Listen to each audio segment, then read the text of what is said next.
Every cupcake, every flower, every dollar in this room's free. My wife paid for all of it, and she has no idea she's paying for it. Everyone, I'd like you to meet my wife, Marylin, the woman who couldn't give me a child. Every cupcake, every flower, every dollar in this room. My wife paid for all of it, and she has no idea she's paying for it. The whole rooftop laughed, not a nervous laugh, a real one.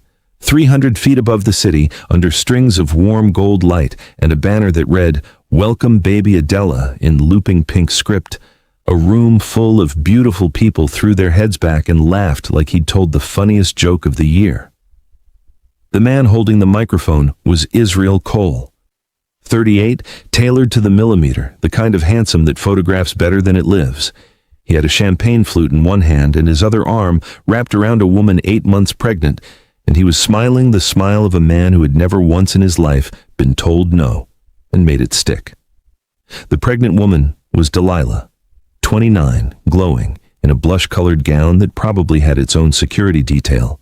She rested one hand on the curve of her belly and beamed out at the crowd like a queen who'd finally been handed her crown. And the strings quartet played on, and the cupcakes glittered, and nobody, not one single guest on that entire rooftop, thought to ask the only question that mattered. Where is the wife? Israel raised his glass higher. Today isn't just a baby shower, he said, and the guests hushed, phones lifting to catch it. It's the celebration my wife could never give me. Someone whistled.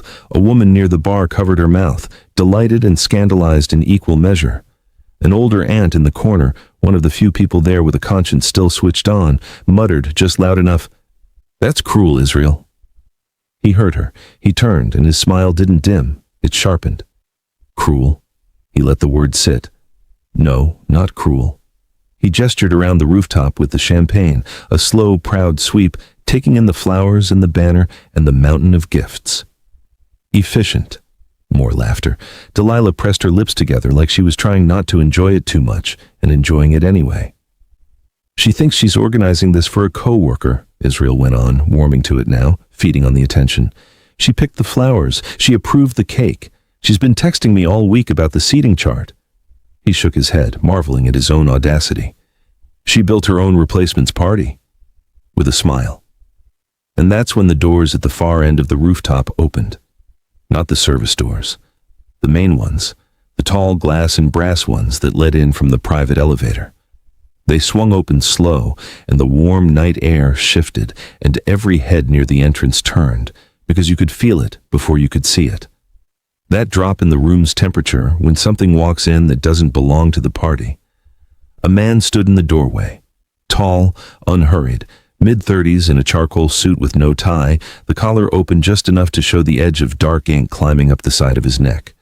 Black hair fell loose across his forehead. He had the kind of face they build entire industries around in Seoul, a sharp, clean jaw, cheekbones you could set a watch by, and eyes that moved across that laughing rooftop the way a man reads a room he's about to change. He wasn't carrying a gift. No box, no bag, no bow. In one hand, held loosely at his side, was a single cream-colored envelope. He scanned the banner. Welcome, baby Adela. He scanned the pregnant woman on the little stage. He scanned Israel, still holding the microphone, and whatever he was looking for, he did not find it. His jaw tightened, just slightly. Something was wrong, and he knew it before anyone in that room did. He stepped inside. Nobody knew his name. You could see the question ripple across the rooftop as he walked, heads leaning together, a low current of, "Who is that?" He didn't move like a party guest. He moved like the floor belonged to him and everyone on it was standing on his patience. Israel, of course, saw money. That's the only thing Israel ever saw. He handed the microphone off to a caterer, adjusted his cufflinks, and crossed the room with his hand already out and his salesman's grin already on. "You must be from Delilah's side of the family," Israel said warmly. "Welcome. Whatever you invested with us, I promise you the returns are—" "Where is Marylin?" Israel's hand stopped, halfway extended in the air between them. The man's voice was quiet, lightly accented, not loud enough to reach the whole rooftop, but it didn't have to be, because the people close enough to hear it went silent, and silence spreads faster than sound. "I'm sorry?" Israel said. Marylin, the man repeated, patient as a closing door. The name on the invitation. Where is she? Israel laughed, but it came out a half step behind the beat this time. She's not the guest of honor anymore, my friend. Plans changed, as you can see. He waved a hand at Delilah, at the belly, at the banner. Life moves forward. The man in the charcoal suit smiled. It was a small smile, and there was nothing warm anywhere near it. No, he said. I don't think it does. He didn't explain. He simply turned away from Israel, turned away from the host, mid-conversation, the way you'd turn away from a valet, and looked back out at the party, at the gifts, at the laughing masks, and waited.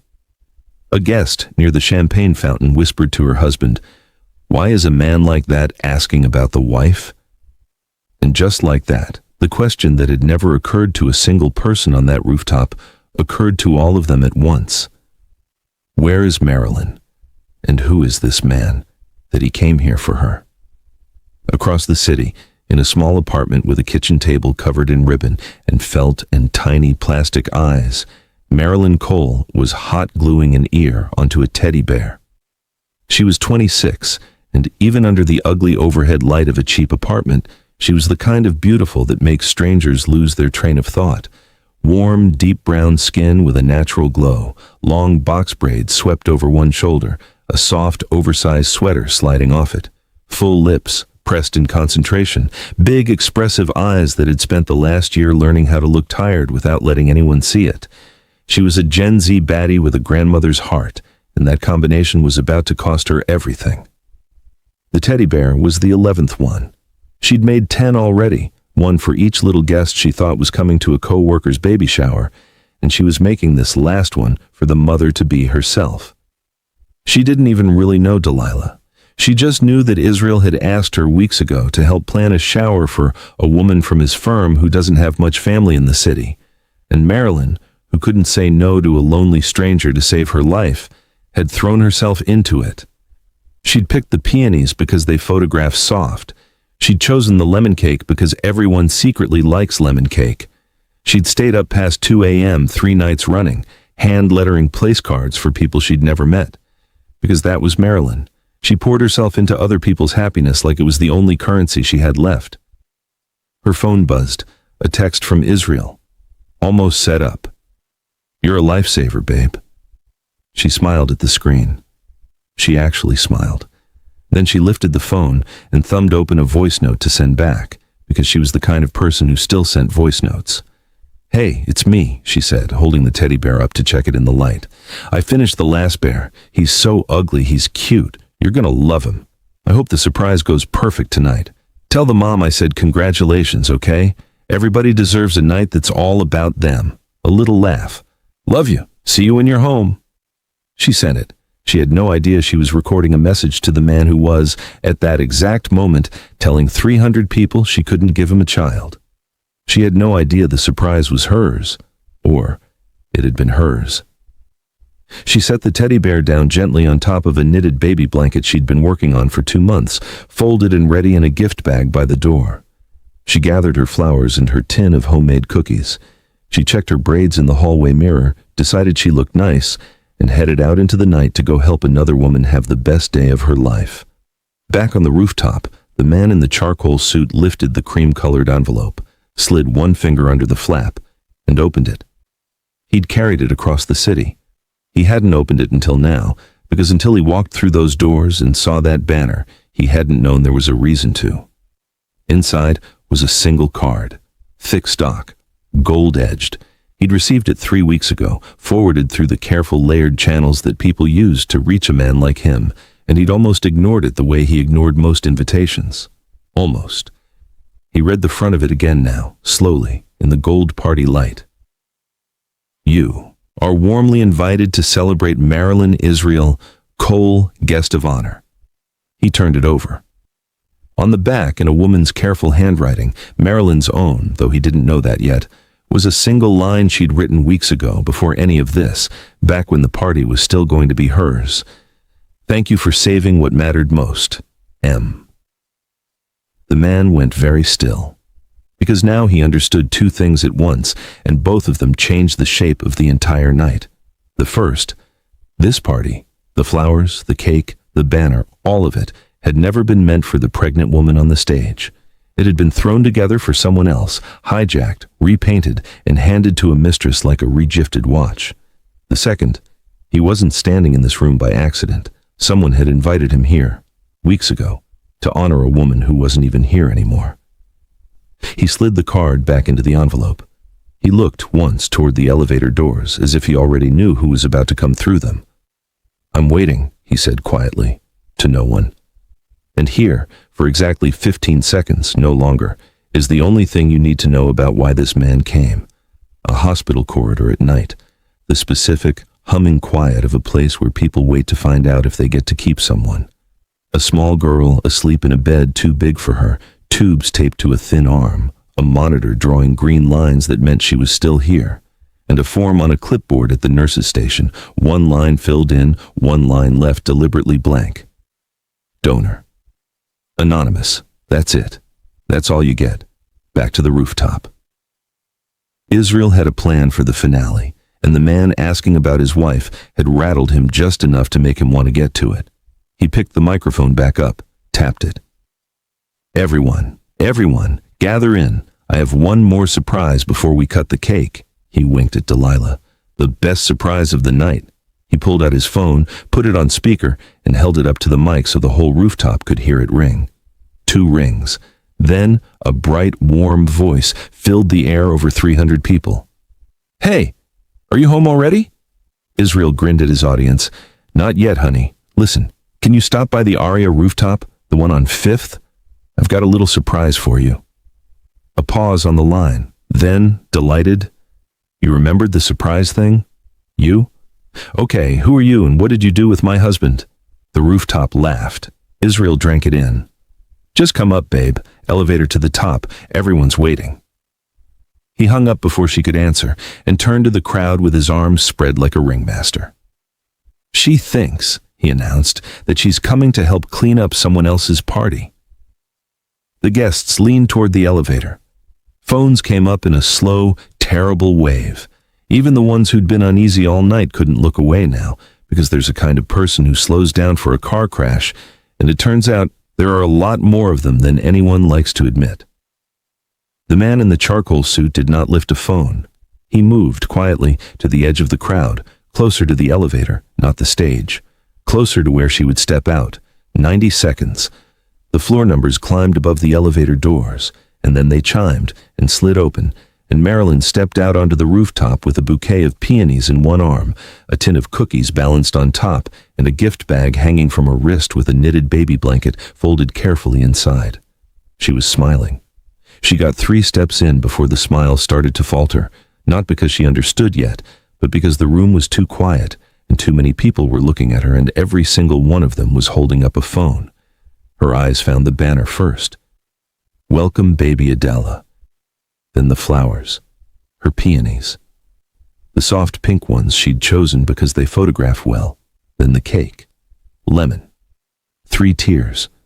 The one she'd approved on a Tuesday. Then the pregnant woman on the little stage, in the blush gown, one hand on her belly. Then her husband, standing beside that woman, his arm around her waist, the microphone still in his hand.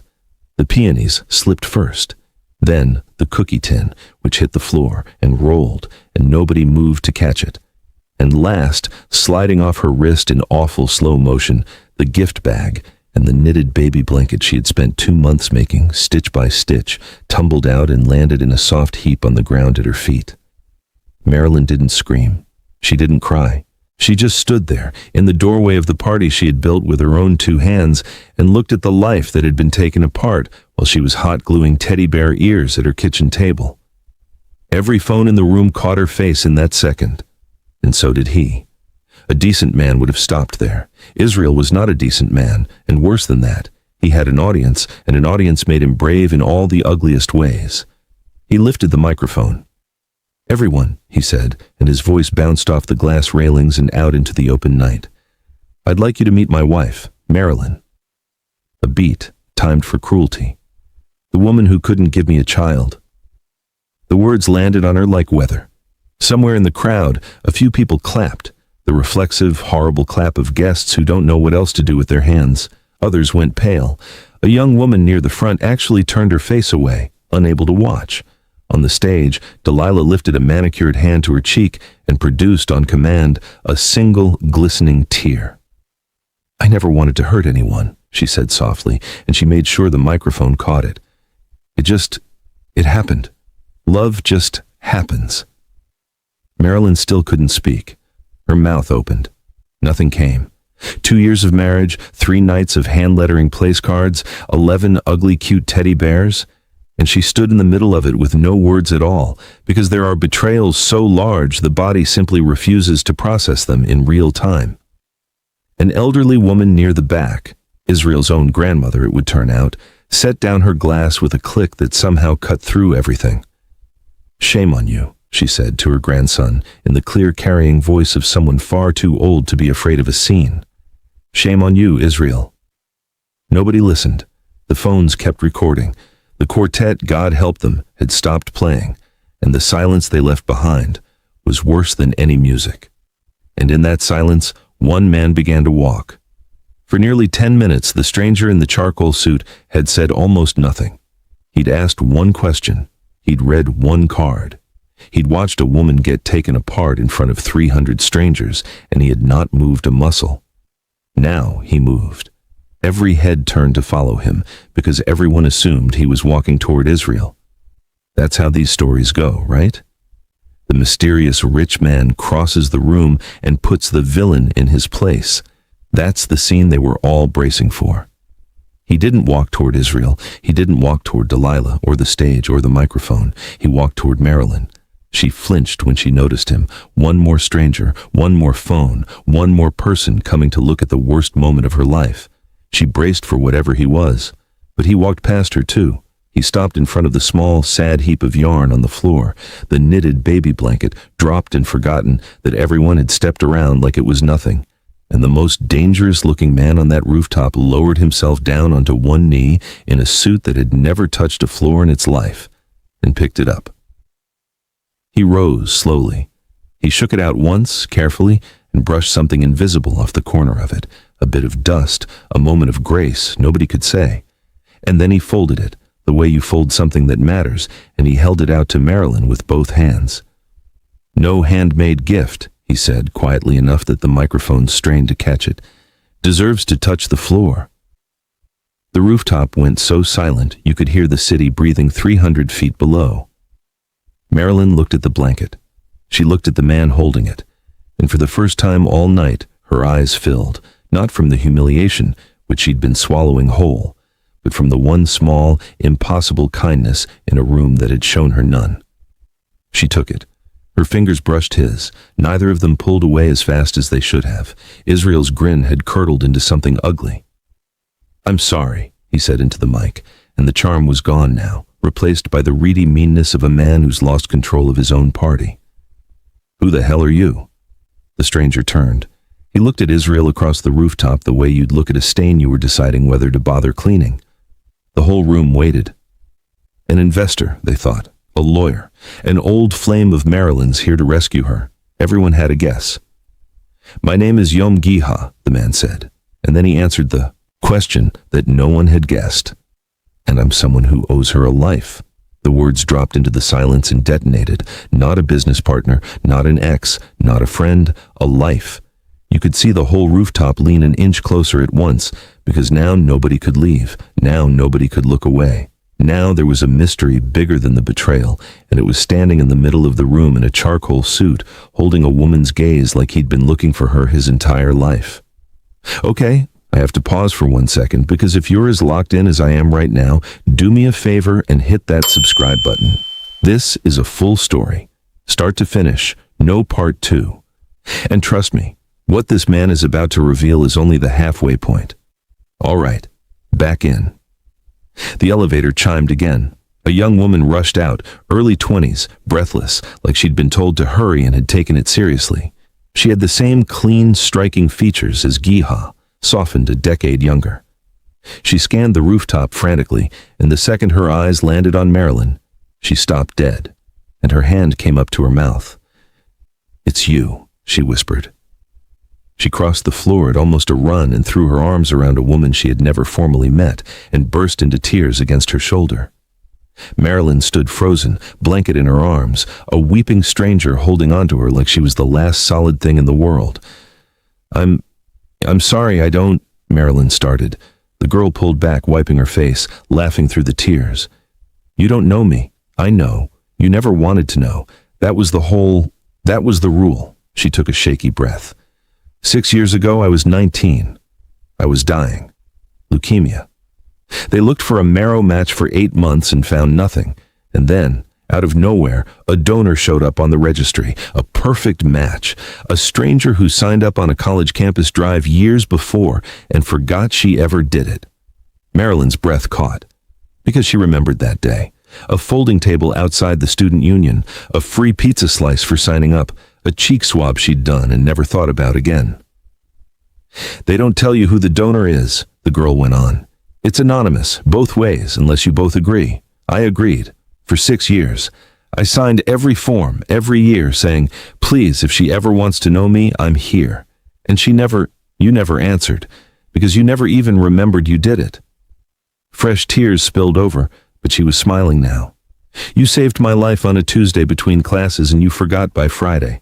And I have thought about you every single day for 6 years. She turned and looked back at her brother, who had gone quiet in a different way now, the flat calm cracked wide open, standing there watching his sister find the person he'd been searching for on her behalf for years. "My brother," the girl said, "has been looking for you ever since, quietly. He found your name 3 weeks ago. He got you an invitation to your own baby shower so he could finally say thank you in person." The whole rooftop understood at once.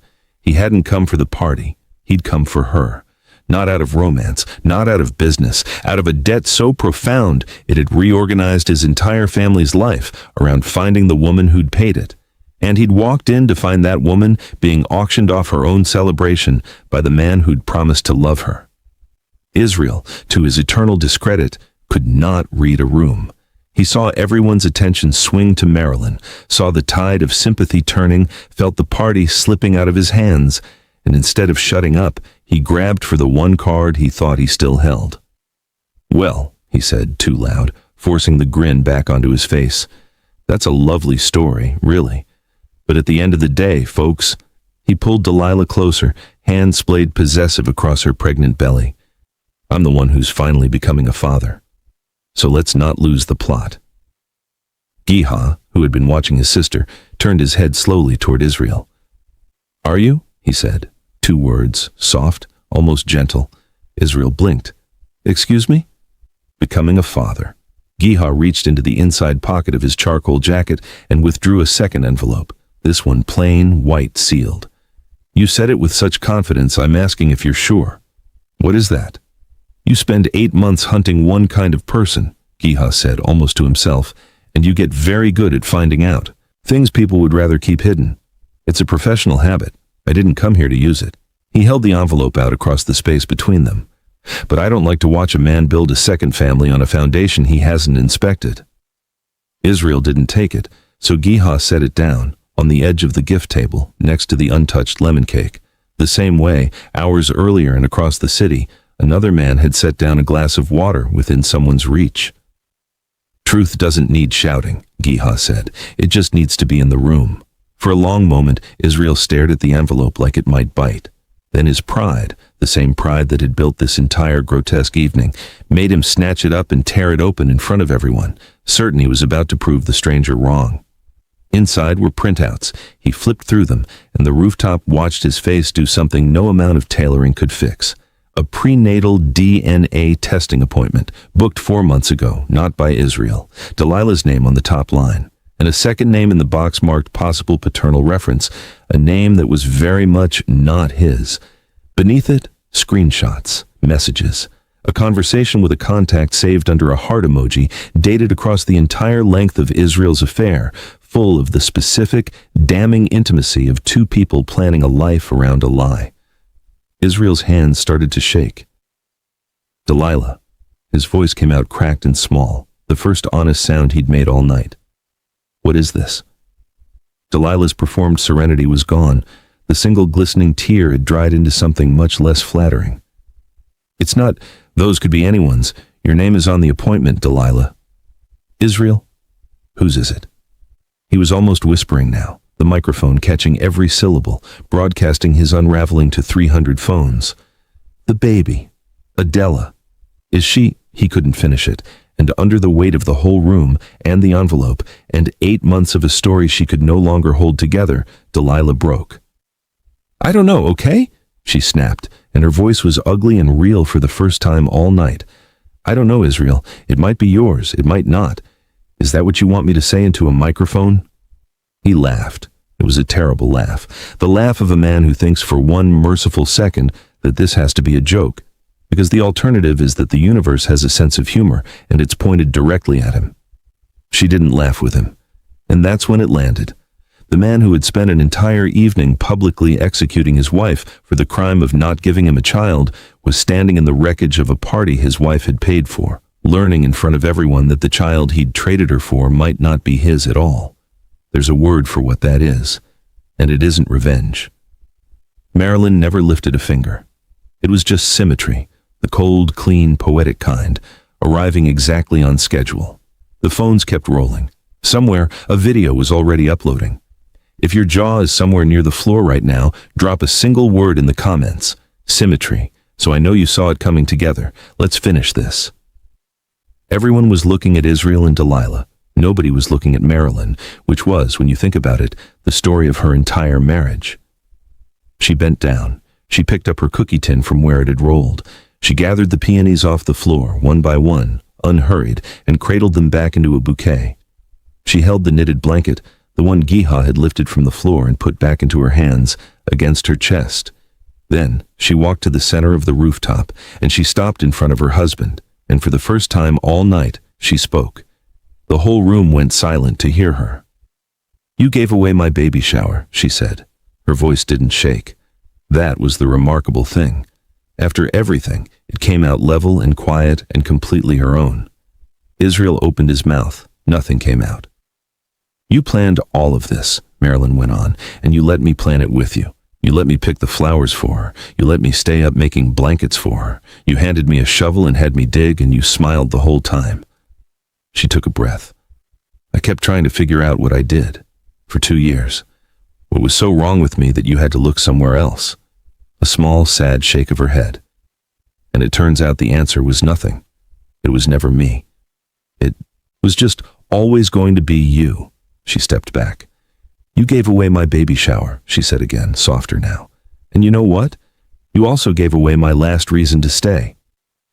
She turned and she walked toward the elevator, blanket against her chest, braids swinging, and every phone in that room caught the back of a woman, leaving the worst night of her life on her own 2 feet, without a single tear falling where anyone could see it.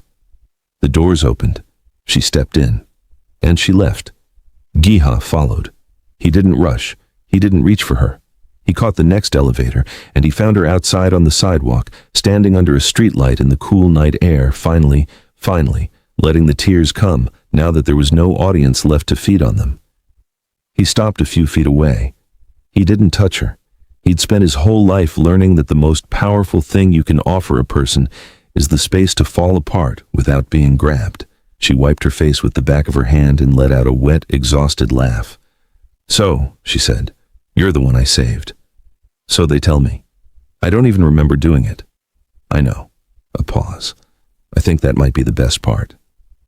She looked at him, really looked for the first time, at this strange, quiet, dangerous-looking man who had knelt on a dirty floor for a blanket he didn't know she'd made, and something in her chest which had been clenched shut for 2 years, loosened by exactly 1 notch.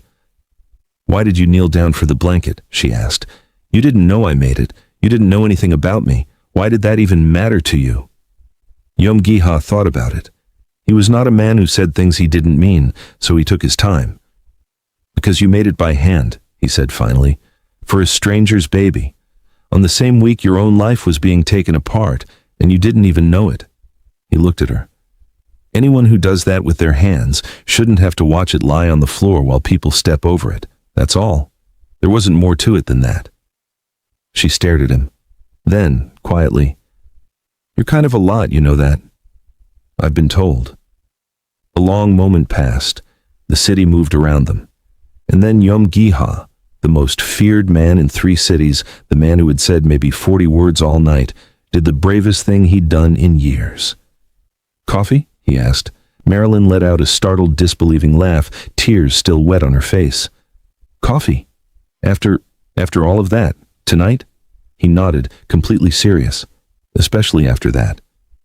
And she looked at him for a second longer, this ridiculous, gentle, impossible man asking her out for coffee on the curb outside the ruins of her marriage. And she didn't say yes. But she didn't say no. She just started walking, slowly, down the sidewalk, and after a second, she tilted her head, the smallest invitation, and he fell into step beside her. Arm's length. Always arm's length, for now. 8 months later. There's a bright, warm building on the east side of the city with big windows and a hand-painted sign out front, and inside it, on any given afternoon, you'll find women learning how to be themselves again. Women who got taken apart in public and had to figure out how to walk back into a room. Marylin built it. She called it a place for women recovering from public betrayal, and it filled up faster than she ever expected, because it turns out she was never the only one. Giha's younger sister volunteers there 3 days a week. She's healthy now, loud, funny, impossible to get off the phone. She and Marylin talk like sisters, which is what happens apparently when you accidentally save someone's life on a Tuesday and forget to write down your name. Israel is not becoming a father. That story ended in a lawyer's office in a paternity result in a very quiet divorce, and the video of the rooftop has, at last count, been watched more times than he will ever be comfortable knowing. And Giha still comes by. Quietly. He never makes a scene of it. He'll show up near closing, lean in the doorway with 2 coffees, and wait for her to finish whatever she's finishing, because he has never once, in 8 months, rushed her toward anything. On this particular afternoon, he brought something small, wrapped in brown paper. Marylin opened it at her desk, while children laughed somewhere down the hall. Inside was a teddy bear, handmade, a little lopsided, one ear glued on slightly crooked, exactly the way hers always came out. "You made this," she said. It wasn't a question. It was a small, stunned wonder. "Badly," he admitted. "My sister helped. I glued my own fingers together twice." Marylin laughed, the full head-back laugh, the one that had taken her a year to find again. "You remembered?" she said. "The bears." "You taught my whole family something," Giha said, and for once he didn't look dangerous at all. That one small act of kindness, one you don't even remember doing, can reach across years and save a life you never knew was there. He shrugged, almost shy. "I figured a bear was the least I could do to say thank you for mine." She looked at the crooked little bear. She looked at the man who made it, and this time she was the one who closed the arm's length between them. She reached over and took his hand and held it, and neither of them said anything because they didn't need to anymore. Down the hall, the children kept laughing, and the late sun came through the big windows, and 2 people who'd both been quietly rescuing strangers their whole lives, finally, gently, stopped rescuing and just stayed. Fade out. If this one got you, the blanket, the someone who owes her a life, or that last, especially after that, tell me in the comments which moment hit hardest. Subscribe with the bell on because the next full story is already written. And remember, you never know which small kindness is going to come back around and save you. So do the kind thing, especially when nobody's watching. See you in the next one.